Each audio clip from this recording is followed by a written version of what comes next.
the year of our Lord 1278, in a land swallowed by shadows and superstition, there lived a man whose name was whispered with pity and scorn, where mist clung to the soil like mourning cloth, and the trees leaned as if listening to secrets long dead, and every sunset returned him to an empty home. He did not smile, he did not sing, but in his silence there brewed a storm, not of rage, no, that was for lesser men, but of a resolve so absolute it bore the weight of prophecy. Here Osric worked the land of Lord Halwick, a noble whose cruelty was rivaled only by his appetite for taxes and flesh. Yet something else intervened, a knight, cloaked in the heraldry of the crown, who had watched the games in silence. "There is war coming, and I would rather face hell with this man than dine in peace with cowards." Sir Aldemar called the Raven of Wormholt, for the black feathers upon his helm and the graveyards he left in his wake. He was taken under Aldemar's charge, not as a squire, but as something worse, a shadow, a servant, a sword-bearer. But what he could not bury was the part of him that remembered the crows, the cold, and the whisper of his sister's lullaby in the wind. These things followed him like ghosts, unseen but ever watching. In the year that followed, he did not rise to glory. He bled, he crawled through the mire of men's souls. He watched Aldemar slaughter, not enemies, but monsters in the guise of mentrators, barons, child-burning users, priests who prayed with one hand and poisoned with the other. It was Halwick who had taken Osric's land and parchment signed with a seal, yes, but enforced by sword and fire. Every blow he gave was deliberate, like carving names into stone. Every man he felled became a verse in a tale that none had expected to be told. When he stood, bloodied but unbroken, and claimed the sword-on old thing, blackened steel with a wolf's head, pummel-even, the nobles paused. His mother had died coughing blood. His younger sister vanished one night, say sold, others say worse.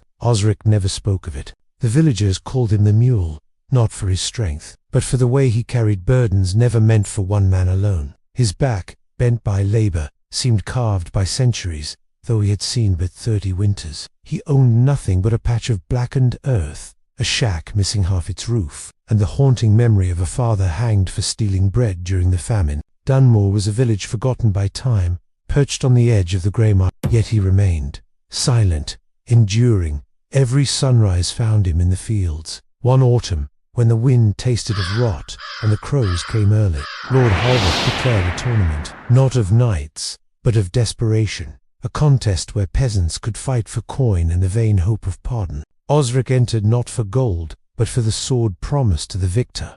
A sword meant power. A sword could not bring back his sister or cleanse his father's noose, but it could speak for him in ways silence never could. The crowd mocked him, a plough-hand among brawlers and brigands. But Osric fought with a precision born not of training but of toil. But Halwick did not cheer. He ordered Osric to be struck down, claiming the man had cheated fate. "Let him live," Aldemar had said, his voice like gravel under boot. So Osric was spared, not celebrated, merely permitted to breathe.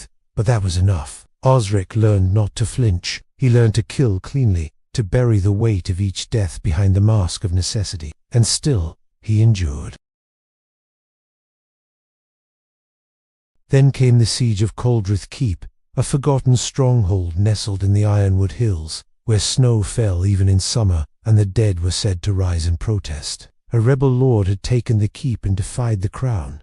The gates did not fall as days passed in blood and fire. Osric fought beside knights who spat when he passed, men who called him swine, even as he saved their lives. He did not speak, he only watched, listened, waited. Sir Aldemar was sent to cleanse it, and with him rode Osric, no longer a boy of the field, but not yet a knight. For in that moment, looking into her eyes, he wondered if perhaps he was. Their path was carved through ice and ash. They saw villages burned to bone and wells poisoned with madness. Men hung by their tongues, children branded with lies. As he turned, she whispered, "They said the knight with black wings would come." Aldemar delivered them to the king, and in reward demanded something impossible, for Osric to be knighted. But they did not say you would have eyes so sad. Having read the scrolls and seen the rot within his own court, agreed. In the Hall of Ashen Thrones, he did not weep. Under banners still dripping with rebel blood, Osric knelt. When they reached Coldrith, the keep stood like a fang in the fog, its banners stitched with heresy. On the third night, during a lull in the carnage, Aldemar gave Osric a task. infiltrate the keep through the corpse tunnels once used to bury plague victims, alone, in darkness, through bone and rot. Osric crawled. Rats bit his hands. He saw walls etched with fingernails and prayers carved in teeth. At the end of the passage, he emerged not into the halls of warriors, but into a chapel. There, lit by sickly candlelight, stood a girl cloaked in red. She was no older than his sister had been. She did not scream. She only stared. "Are you deaf?" she asked. He did not answer. Behind her, on the altar, lay scrolls bearing the mark of the usurper. He took them. She did not stop him. Osric did not sleep that night. The next day, the gates of Caldrith fell. The rebels were slaughtered. The girl was never found. The scrolls held secrets that changed everything. There was laughter, outrage, a peasant, a bastard of mud and marrow. But the king, when the sword touched his shoulder, he only thought of the chapel, of the girl, of the lullaby, and the silence that would never leave him.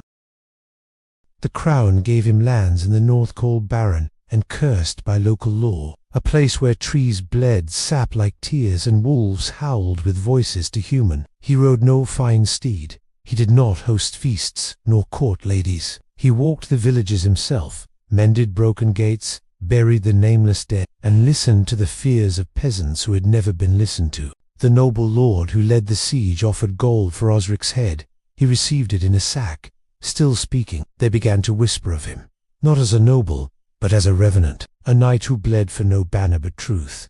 Children left flowers at his door. Old women prayed for his shadow to pass by their city. Men stopped beating their wives when he was near, for all knew Osric did not forgive. Yet peace is a brittle lie, and when the war of crows ignited noble against noble, blood against blood, it came first for the weak. Raiders swept through the hamlets, castles turned to ash. Osric rode again, not for king or crown, but for those who could not flee. He led no army. Of a knight who wore no sigil but bore every scar, whispers returned to the court of rebellion, of prophecy, of the same nobles who had spattered his name now feared it, and the king, once grateful, summoned him to kneel once more, of a man who once had nothing, and now gave everything. Osric became myth, and myths are dangerous, for they cannot be controlled, because his sword, once won in blood, was now lifted for them. Only a handful of forgotten men, farmers with pitchforks, woodsmen with rusted axes, monks with nothing left to pray for. "I serve the land, not the throne," he said. They called themselves the Hollow, and they followed Osric not because he was knighted, but because he never lied. Their first stand was at Hallamere, where 100 held against 1,000. Songs began to spread. The crown grew wary, but Osric did not kneel, not out of pride, but purpose. So they branded him traitor, and the final act began.